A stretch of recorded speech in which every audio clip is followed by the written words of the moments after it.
Le rire s'éteignit, mais son écho persistait dans l'air. Leigh et Brian, le rire de mon père. Il me regardait droit dans les yeux, le visage rougi par le champagne et l'autosatisfaction.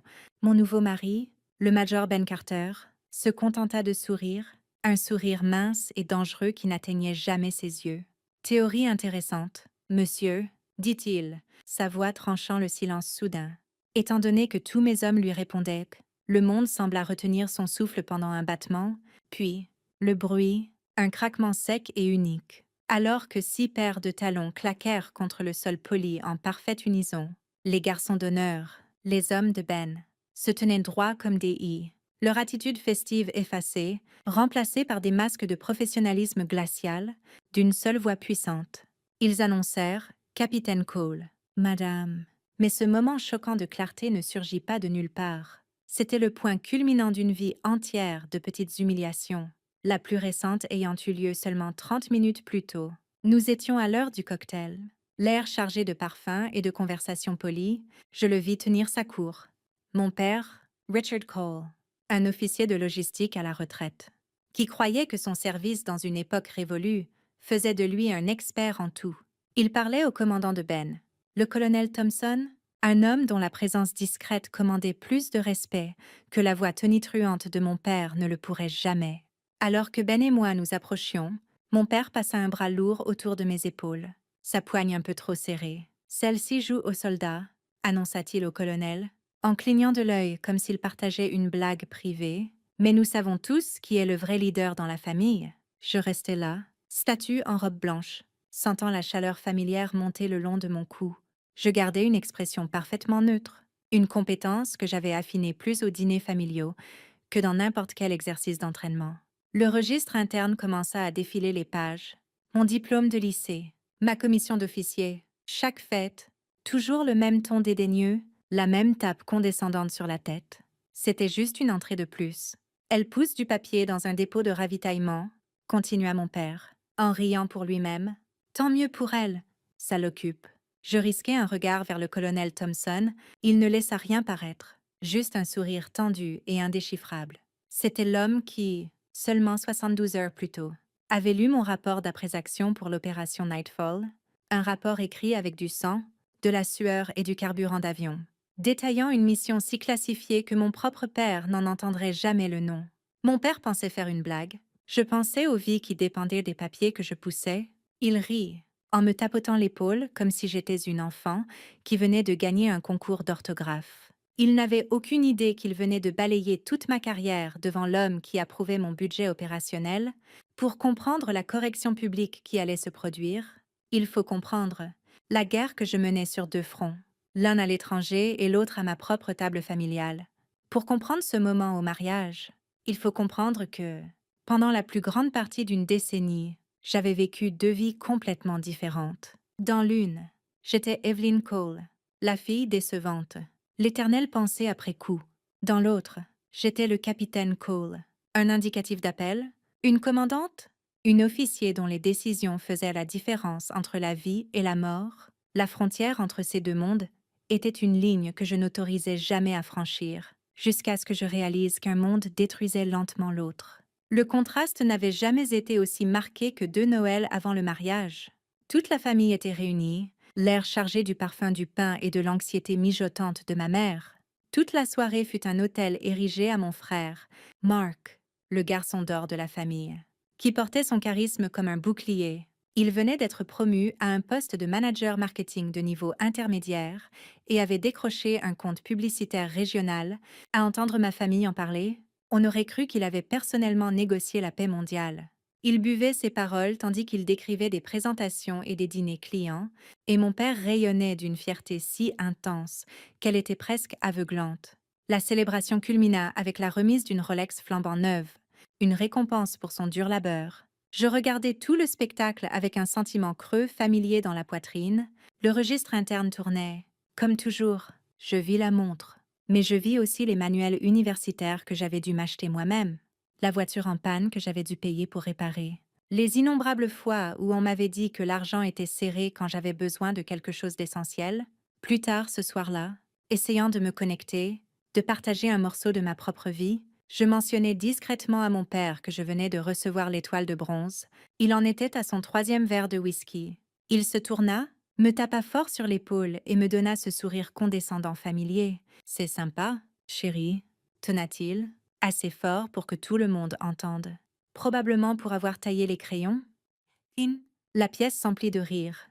Pas des rires cruels, mais les rires faciles et inconscients de gens qui avaient déjà accepté le récit familial. J'étais Evelyn Ladmin, la fille qui jouait aux soldats. Je sentis mon visage se figer, ma posture devenir droite comme un nid, la seule façon que je connaissais pour contenir la rage. Ma mère, Susan, une femme qui croyait que la paix familiale était plus importante que l'équité, me poussa rapidement dans la cuisine. « Tu sais comment est ton père ?» murmura-t-elle en se tordant les mains. « Il est d'une autre époque. Il est fier à sa manière. Tu n'as pas besoin d'être si sensible. » Mais ce n'était pas une autre époque. Et ce n'était pas de la fierté. C'était une ignorance volontaire que j'avais tolérée bien trop longtemps. Il ne voulait pas me voir telle que j'étais, parce que ma réalité ne rentrait pas dans sa vision du monde confortable et dépassé. Il était Richard Cole, un major à la retraite qui avait culminé dans les années 90, et croyait que la guerre moderne était une chose propre et simple, menée par des hommes exactement comme lui. Mon service, à ses yeux, n'était qu'une pâle imitation de sa propre vraie carrière, un passe-temps. Mais pendant qu'il portait un toast à la campagne publicitaire de marque, ma vraie vie se déroulait, à l'autre bout du monde, sous la lumière bleue froide d'un centre d'opération tactique. C'était mon sanctuaire, ma réalité. L'air bourdonnait du bruit des serveurs et sentait le café rance et la tension contrôlée. Là, je n'étais pas Evelyn Ladmin. J'étais la commandante de mission pour un ravitaillement nocturne critique. Je me souviens d'une nuit en particulier, fixant une batterie de moniteurs montrant des images granuleuses de drones. Une équipe des forces spéciales manquait de munitions, en profondeur dans un territoire hostile, avec des patrouilles ennemies qui se rapprochaient. Ma voix était basse et calme, tranchant le chaos silencieux. « Écoutez !» dis-je dans mon casque. Mes mots diffusés aux pilotes et aux équipes au sol à des kilomètres de là. Ma QRF est en attente de 10 minutes. J'ai besoin de confirmation que la LZ est froide avant de libérer les actifs. Nous sommes armes verrouillées jusqu'à ce que je donne le code Go. Accusé réception. Dans cette pièce, mon jugement était absolu, et m'observant du coin de l'œil se tenait mon mentor, le général Matthews, un homme avec 3 décennies d'expérience de commandement et des yeux qui ne rataient rien. Il n'offrait pas de louanges ou de félicitations bruyantes. Il se contentait de me regarder travailler, et quand la mission fut terminée, quand l'équipe fut en sécurité et les actifs de retour, il me donna un seul hochement de tête lent. Ce seul hochement de sa part valait plus qu'une vie entière de compliments vides de mon père. C'était réel, c'était le monde auquel j'appartenais, le monde que j'avais construit pour moi-même en silence. C'était le monde que j'avais présenté à mon mari. Le major Ben Carter, un commandant d'infanterie qui avait été à l'extrémité réceptrice d'une de mes opérations, il avait vu mon brilliance de première main, non comme une curiosité, mais comme une force salvatrice. Il était la seule personne qui voyait les 2 mondes et qui était discrètement furieux de l'injustice de tout cela. Pendant des années, j'avais laissé mon père avoir son récit, j'avais construit un mur entre mes 2 mondes, pensant que c'était plus facile. Mais quand il choisit le jour de mon mariage pour se moquer de mon uniforme devant mes hommes et mes officiers supérieurs, je réalisais que le mur devait tomber. Il ne respectait pas la femme. Il était temps de voir s'il respectait le grade. La décision de réunir mes 2 mondes n'était pas un éclat émotionnel. C'était un choix stratégique calculé. Il fut pris 1 mois avant le mariage. Dans le calme de notre petit appartement, avec des piles d'invitations ivoire sur la table à manger, Ben, mon fiancé, ramassa celle adressée à mes parents. Il me regarda, son expression pleine d'une inquiétude que je savais sincère. « Tu es sûre de ça, Evie ?» demanda-t-il, sa voix basse. « On pourrait juste s'enfuir, voler jusqu'à Hawaï. Le faire. Tu n'as pas besoin de t'infliger ça. » Pendant un moment, je fus tentée. L'idée d'une cérémonie tranquille, libre du poids du jugement de ma famille, était « paisible ». Je regardais le nom de mon père, écrit en calligraphie élégante. Le registre interne d'un millier d'affronts et d'un million de remarques condescendantes commença à défiler dans mon esprit. Je pouvais tout laisser derrière. Mais alors, quelque chose changea. La douleur céda la place à une concentration froide et claire. La même concentration que j'ai quand je planifie une opération complexe. Ce n'était plus une question de fuir le problème, c'était une question de le résoudre. Je regardais Ben, Non, dis-je, ma voix ferme. Il doit être là, et tes garçons d'honneur aussi. Ce n'était pas un piège que je tendais, c'était la simple et parfaite application du protocole militaire dans un cadre civil. J'expliquai le plan à Ben, qui pensa d'abord que je cherchais une confrontation bruyante. Je l'assurai que c'était le contraire. Les garçons d'honneur qu'il avait choisis n'étaient pas juste ses copains, c'étaient les membres clés de son unité, des hommes que j'avais personnellement dirigés et soutenus pendant l'opération Nightfall. C'était cette mission éprouvante, où une panne dans la chaîne d'approvisionnement avait failli les tuer tous. Ma stratégie logistique, exécutée à des milliers de kilomètres, était la seule raison pour laquelle ils étaient rentrés chez eux. Ils ne me respectaient pas seulement, ils me tenaient en une admiration née d'une expérience partagée et mortelle. La pièce finale fut mise en place avec un seul appel téléphonique. Ben me raconta plus tard exactement comment cela s'était passé. Il appela son témoin, le sergent Miller, un soldat dont la loyauté avait été forgée dans le creuset du combat. Sergeant, dit Ben, sa voix ne laissant aucune place au malentendu, le jour J, vos hommes seront mes garçons d'honneur. Mais si et quand le capitaine Cole est adressé de manière irrespectueuse, vous reviendrez au protocole. Vous l'adresserez par son grade et son titre. Est-ce clair? Il n'y eut aucune hésitation à l'autre bout de la ligne. La voix du sergent était ferme, résolue, et emplie d'un profond sens du devoir. Monsieur, ce serait notre honneur. Je ne planifiais pas une embuscade. Je planifiais un moment d'absolue clarté. Mon père vivait dans un monde d'assomption et d'orgueil dépassé. Je l'invitais simplement dans mon monde. Un monde gouverné par une règle simple et inébranlable. Le grade a ses privilèges et le respect n'est pas optionnel. La réception de mariage fut un cours magistral de fiction polie. Tout, des nappes ivoire aux fleurs soigneusement arrangées, était conçu pour présenter une surface parfaite et ininterrompue. Je m'assis à la table d'honneur à côté de mon nouveau mari, une mariée en blanc, me sentant moins comme une participante et plus comme une stratège dans un centre de commandement, observant les dernières pièces d'une opération se mettre en place. Ma mère voltigeait avec une énergie nerveuse. Mon frère Marc draguait les demoiselles d'honneur. Et mon père absorbait tout. Le patriarche fier présidant son domaine. Il avait bu juste assez de champagne pour être jovial et juste assez de whisky pour être cruel. Quand il se leva et tapa sur son verre pour le toast, un silence tomba sur la salle. Je posai mes mains sur mes genoux et me préparai. Il commença par les classiques, quelques blagues sur Ben rejoignant la famille. Puis il tourna son attention vers moi. « Vous savez » commença-t-il. Un large sourire théâtral sur le visage. Je me souviens quand la petite Evie avait environ 7 ans. Elle a essayé de grimper au vieux chêne dans notre jardin, est arrivée à mi-hauteur et est tombée tout droit. Il posa pour le rire attendu, atterrissant à plat sur le dos, incapable de respirer. J'ai dû sortir en courant et la ramasser. Dans mon esprit, le souvenir se déroulait différemment. Je me rappelais l'écorce frappant ma peau, le frisson d'aller plus haut que Marc ne l'avait jamais fait, et le choc frustrant de la chute. La partie qui l'omettait toujours était que 5 minutes plus tard, j'avais recommencé à grimper, mais dans son histoire, j'étais fragile. J'étais la petite fille maladroite qui avait besoin de son père pour la sauver. C'était la seule version de moi qu'il était prêt à voir. Il leva son verre, sa voix tonnant dans le microphone. Donc, je veux porter un toast à Ben, pour avoir enfin donné un vrai but à ma petite fille, et pour être là pour la rattraper quand elle tombe. Dieu sait que pousser du papier pour l'oncle Sam n'en était pas un. Hein. Un rire poli et mal à l'aise parcourut la salle. Mes mains restèrent parfaitement immobiles sur mes genoux. Je pouvais sentir l'immobilité de Ben à côté de moi, un ressort enroulé prêt à bondir. Mon père, sentant le flot d'attention, se tourna vers une table de ses vieux copains vétérans. En leur clignant de l'œil, « J'ai raison. Les gars, » cria-t-il, sa voix épaisse de condescendance. Vous ne pensez pas qu'une femme puisse diriger des soldats? Hein? C'était ça.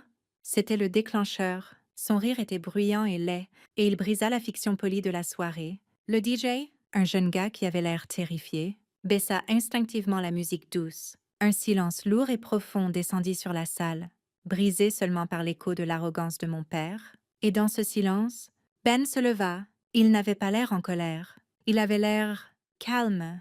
Il était un officier en contrôle total de la situation.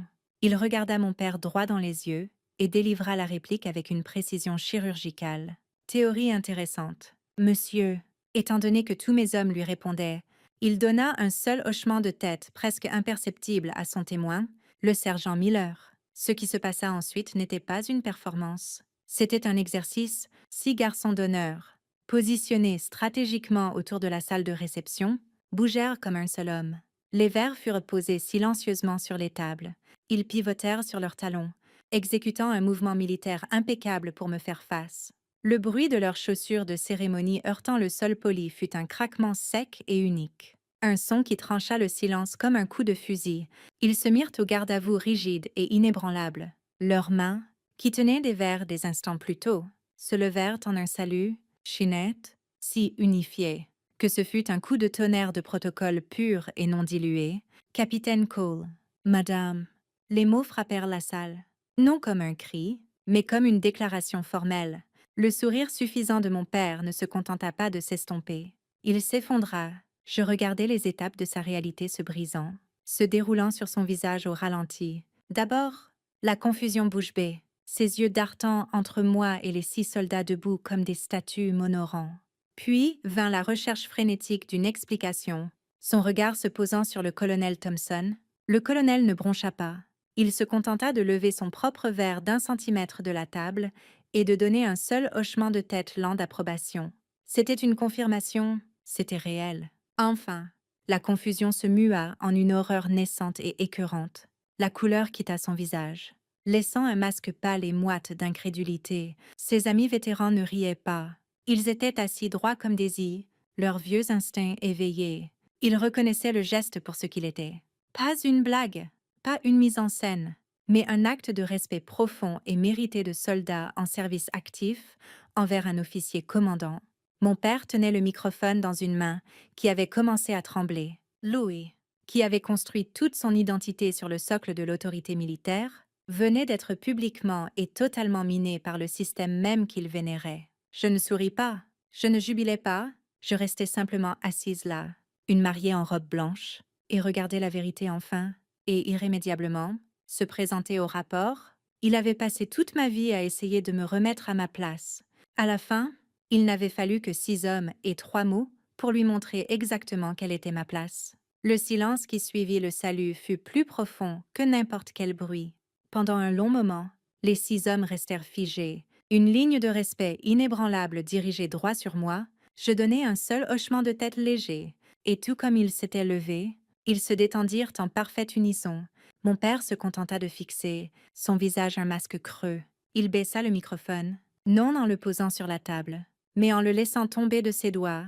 Il heurta le bois avec un claquement bruyant et laid qui sembla le surprendre, comme s'il avait oublié qu'il le tenait. Il s'affaissa dans sa chaise, un homme dont l'épine dorsale s'était soudain transformée en poussière. Ma mère, le visage pâle et pincé, se précipita à ses côtés, murmurant des choses que je n'entendais pas. Ils ne firent pas de scène, ils ne me dirent pas un mot. Dans l'heure, ils étaient partis, s'éclipsant par une sortie latérale comme des fantômes quittant leur propre hantise. L'espace qu'ils laissaient fut immédiatement rempli, non par le poids étouffant de l'obligation familiale, mais par la chaleur d'une camaraderie authentique, mes vrais pères. Le colonel Thompson fut le premier à s'approcher. Il prit ma main dans une poignée ferme, ses yeux rencontrant les miens avec une expression d'approbation professionnelle absolue. « Capitaine, dit-il, sa voix basse et claire, bien joué. » C'était tout. Pas de grande déclaration, juste une simple reconnaissance d'un officier à un autre. Et c'était plus validant que tout ce que mon père m'avait jamais dit. Puis vinrent les garçons d'honneur, menés par le sergent Miller. Leur attitude formelle avait disparu, remplacée par de larges sourires sincères. Ils levèrent leurs verres vers moi, l'un après l'autre. Leurs toasts n'étaient pas les banalités génériques de mariage, ils étaient réels. À Pathfinder, dit l'un d'eux, sa voix épaisse d'émotion. Nous volions à l'aveugle dans le noir jusqu'à ce qu'elle illumine le chemin du retour. La réception n'était plus à propos d'un mariage. Elle s'était transformée en une célébration d'une leader parmi les siens, 6 mois plus tard. Le souvenir de cette nuit semblait appartenir à une autre vie. Je me tenais sur un podium dans l'immense étendue d'un hangar d'aérodrome, l'air sentant le carburant d'avion et l'acier froid. Derrière moi, la queue massive d'un C-130 se dressait comme un gratte-ciel. Sur la poitrine de ma combinaison de vol, cousue en lettres nettes et professionnelles, était mon indicatif d'appel. Pathfinder. Je briefais une force opérationnelle conjointe, une mère de visage sérieux appartenant à certains des soldats, marins et aviateurs les plus élites du monde. Ma voix était ferme, confiante, parcourant les logistiques complexes de l'opération à venir, avec une autorité qui m'était maintenant aussi naturelle que respirée. Il n'y avait pas d'Evelyn Ladmin ici, il n'y avait que le capitaine Cole. Mon mari Ben était au 3e rang. Il n'était pas mon mari en cet instant, mais le major Carter, un autre officier au briefing, un bloc-notes ouvert sur le genou, écoutant avec la même attention concentrée que tout le monde. Je croisai son regard pendant une brève seconde, et le regard qu'il me donna n'était pas celui d'une affection maritale. C'était un regard de pur et non adultéré respect professionnel, la reconnaissance silencieuse d'un père qui savait exactement ce qu'il m'avait fallu pour me tenir sur cette scène. En cet instant, je sus que j'avais construit une vie et un partenariat fondés sur une vérité bien plus forte que le sang ou l'obligation. C'était une fondation de respect mutuel et mérité. Plus tard cette semaine-là, j'étais dans mon bureau, travaillant tard. Les seuls sons étaient le bourdonnement discret de mon ordinateur et le grattement de mon stylo sur une carte satellite. Mon téléphone vibra sur le bureau, une intrusion stridente dans le silence concentré. Je jetai un œil à l'écran et ressentis un choc. C'était un texto de mon père. Le premier depuis le mariage. Ma main hésita au-dessus du téléphone. Mais l'ancienne anxiété avait disparu, remplacée par une curiosité calme et détachée. J'ouvris le message. Il était court. Evelyn a vu un article sur l'opération Nightfall. Ils ont mentionné Pathfinder. C'était toi. Je lus les mots encore et encore. Ce n'était pas une excuse. C'était une question née d'un orgueil brisé et d'une reconnaissance forcée. Il ne demandait pas pardon. Il cherchait la confirmation que le monde qu'il pensait connaître avait vraiment disparu. Et tandis que je fixais ce message, je sentis la dernière entrée lourde de mon registre interne se dissoudre enfin en rien. Je n'avais plus besoin de l'excuse. Sa validation était une monnaie dans laquelle je ne commerçais plus. Je pris une inspiration lente et profonde, posai le téléphone écran vers le bas sur le bureau et me tournai vers la carte. Mon travail m'attendait. Un petit sourire résolu effleura mes lèvres. La paix était absolue, et elle était mienne.